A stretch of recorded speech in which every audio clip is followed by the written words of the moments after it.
नमस्कार, मैं हूं अली अब्बास। तेज़ रफ्तार न्यूज़ में आपका स्वागत है। आइए नज़र डालते हैं आज की कुछ ताज़ा खबरों पे।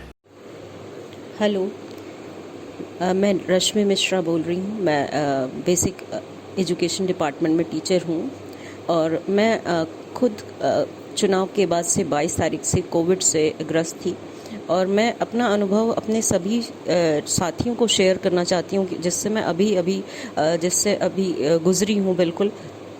तो मैं इसलिए क्योंकि लगभग 750 साथी हमारे जो है वो इस कोविड में हम सबको छोड़ चुके हैं।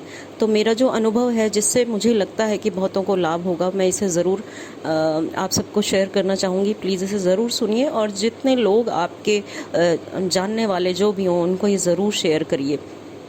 मैं पिछले 9 दिनों से कोविड से ग्रस्त हूँ और आज 10वां दिन है। लगातार मैंने सारी मेडिसिन्स ली हैं और सारे प्रिकॉशंस लिए हैं और मुझे कोई प्रॉब्लम फ़ील नहीं हो रही थी। कल शाम से अचानक मुझे मेरा जो इन्फेक्शन था बहुत हैवी और सीवियर इन्फेक्शन था, लेकिन वो कंट्रोल हो गया और बहुत बुरी तरह खांसी और जिससे कहना चाहिए गला छिल गया। हज़ारों कांटे गले में चुभ रहे थे मेरे और क्या कहते हैं, बहुत बुरी स्थिति थी मेरी बॉडी में, फेस में, सब में स्वेलिंग हो गई थी, लेकिन वो कंट्रोल हो गया था सब, क्योंकि मैं तीनों टाइम लगातार फ़ीवर की मेडिसिन खा रही थी। मुझे नहीं पता चला कि मुझे फ़ीवर है या नहीं है, क्योंकि मैंने दवाई ब्रेक नहीं करी। तो आज 10वां दिन है, तो मुझे कल रात से यानी 30 तारीख की रात से मुझको हल्का हल्का सा खांसी का झटका सा आना शुरू हुआ, बहुत हल्का हल्का सा, और कफ गले में महसूस होना शुरू हुआ। सुबह मैं 6 बजे उठी, मैंने 2 गिलास गर्म पानी के पिए और नींबू डाल के 1 गिलास पानी में पिया।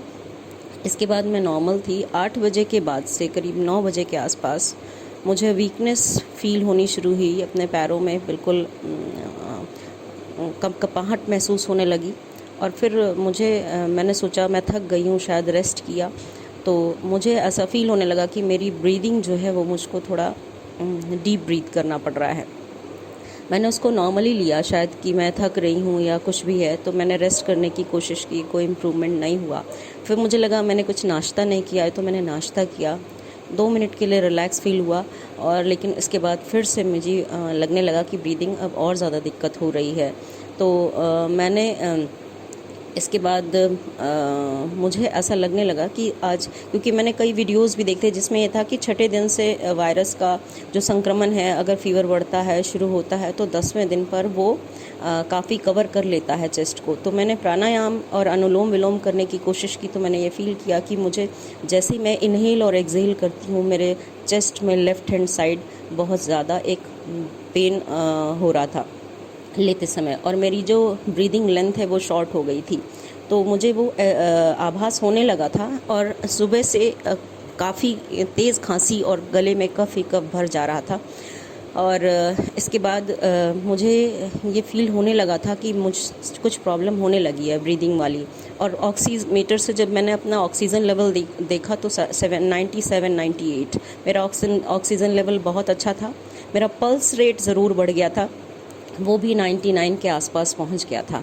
फिर मैंने अपनी सिस्टर को, मेरे जो तलवे हैं वो बिल्कुल ठंडे होने शुरू हो रहे थे, तो मैंने अपनी सिस्टर जो कि लखनऊ राम मनोहर लोहिया में है और पीजीआई में है, उनको कहा, तो वो कार्डियोलॉजी में हैं वो, तो उन्होंने कहा मैं डॉक्टर से कंसल्ट करके बताती हूँ, इतने तुम अपनी दोनों नाक में 4-4 बूंद नींबू की डालो, क्योंकि मुझे क्लियरली फील हो रहा था कि नाक से लेके गले तक मेरी पूरी चोक है, कफ से जो है नली है। मैं कितना भी उसको खराश करके या जैसे हम थूक को गटकते हैं करके साफ़ करने की कोशिश कर रही थी, कोई इफ़ेक्ट नहीं था। उल्टा जितना कोशिश करती थी उतनी तेज़ खांसी और उतना ज़्यादा कफ बढ़ जाता था। तो उन्होंने कहा मैं डॉक्टर से कंसल्ट करती हूँ, इतना तुम नींबू का रस अपनी नाक में डालो, क्योंकि उन्हीं के साथ की किसी सिस्टर ने पीजीआई में खुद ये किया था। उन्होंने उनको बताया था कि जैसे ही उन्होंने नींबू का रस डाला, एकदम से भड़बड़ा के एकदम से बहुत सारा कफ उनके अंदर से निकला और उन्हें बहुत उससे राहत मिली। तो मैंने भी सिस्टर के कहने पर अपनी नाक में 4-4 बूंद लेट कर नींबू का रस डाला और मुझे 1 मिनट भी नहीं लगा और वो नींबू का रस डालते ही 15 से 20 सेकंड के अंदर मुझे बहुत तेज़ उबकाई आई और मैं भाग के वॉशरूम में गई और बहुत सारा कफ निकला मेरे अंदर से। और मैंने बाद में गौर किया कि जो फर्स्ट टाइम मेरा कफ निकला उसमें कुछ ब्लैक ब्लैक छोटे बड़े डॉट्स टाइप, मतलब कुछ ऐसा था कि वो कफ बिल्कुल वाइट नहीं था। फिर इसके बाद मैं थोड़ी देर के लिए वहीं बैठ गई वॉशरूम में, मुझे फिर दोबारा से उबकाई आई, फिर कफ निकला बहुत सारा। और फिर इसके बाद फिर थोड़ी देर बाद तीसरी बार फिर मुझे उबकाई और फिर तीसरी बार बहुत सारा कफ निकला।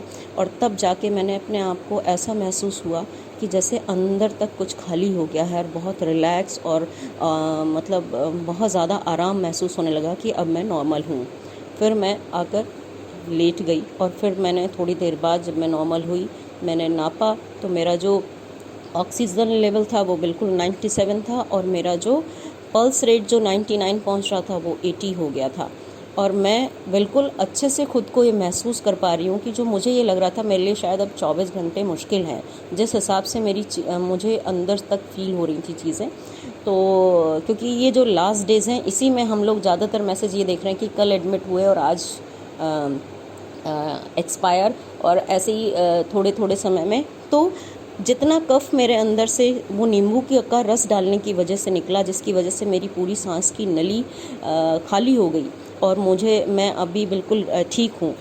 वो उस कफ की वजह से मुझे ये लगा कि मुझे ज़रूर बताना चाहिए, क्योंकि लास्ट मोमेंट पे यही होता है और ब्रीदिंग प्रॉब्लम होती है और एकदम से ऑक्सीजन लेवल नॉर्मल होने के बावजूद हम अपने जो चीज़ें हैं उनको खो देते हैं, अपनी लाइफ खो देते हैं। तो इसलिए मैं ये शेयर कर रही हूँ कि आप जितने भी साथी हैं, आपको कोई प्रॉब्लम हो ना हो, कुछ भी ना हो, लेकिन प्लीज़ ये नींबू के रस का, क्योंकि मैंने भी इसको अवॉइड किया था, बहुत बार देखा था मैसेज, बहुत वीडियो में देखा था, लेकिन अवॉइड किया था कि नाक में डालूंगी अजीब सा लगेगा। लेकिन मुझे लगा अब तो कोई चांस नहीं है, अब तो मुझे ट्राई कर ही लेना चाहिए। तो मैंने ट्राई किया और उसकी वजह से मैं बिल्कुल सेफ़ फील कर रही हूँ खुद को। प्लीज़ ये मैसेज आप लोग जितने हमारे साथी हैं उन तक पहुंचाएं, जो लोग भी हैं। इसमें वायरल होने जैसा कोई इंटेंशन नहीं है, सिर्फ ये है कि मैंने अभी मैं इस दौर से निकली हूँ कि मुझे ऐसा लग रहा था कि शायद ऑक्सीजन वेंटिलेटर, इवन मैंने ऐसे हॉस्पिटल्स में कॉल करना भी शुरू किया था, कोई फ़ोन ही नहीं पिक हो रहा था, कोई स्विच ऑफ आ रहे थे फ़ोन। तो आप लोग प्लीज़ ये नींबू के रस का जो जितने भी आपके लोग साथ में इफ़ेक्टेड हैं उनको ज़रूर बताइए कि क्योंकि ये हमारे साथ के 2-3 लोग इस चीज़ को प्रैक्टिकल कर चुके हैं, मैं खुद कर चुकी हूँ और इसका इफ़ेक्ट आपको बता रही हूँ। क्योंकि जो म्यूकस होता है वो हमारी सांस की नली में ऐसे चिपक जाता है कि वो फिर किसी भी चीज़ से हिलता नहीं है, बिल्कुल कफ के रूप में वो चिपक जाता है। और यही चीज़ मैं फ़ील कर रही थी। और वही म्यूकस जैसे ही मैंने नींबू का रस डाला, ऐसा लगा जैसे उसकी सारी पकड़ ढीली हो गई है और वो नली में एक लिक्विड की तरह भर गया और अब मेरी बॉडी के रेजिस्टेंस ने उसको तुरंत बाहर निकाल दिया।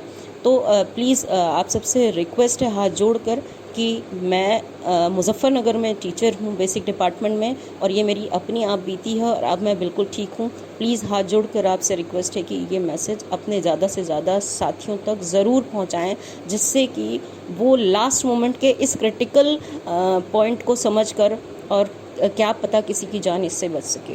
Thank you very much.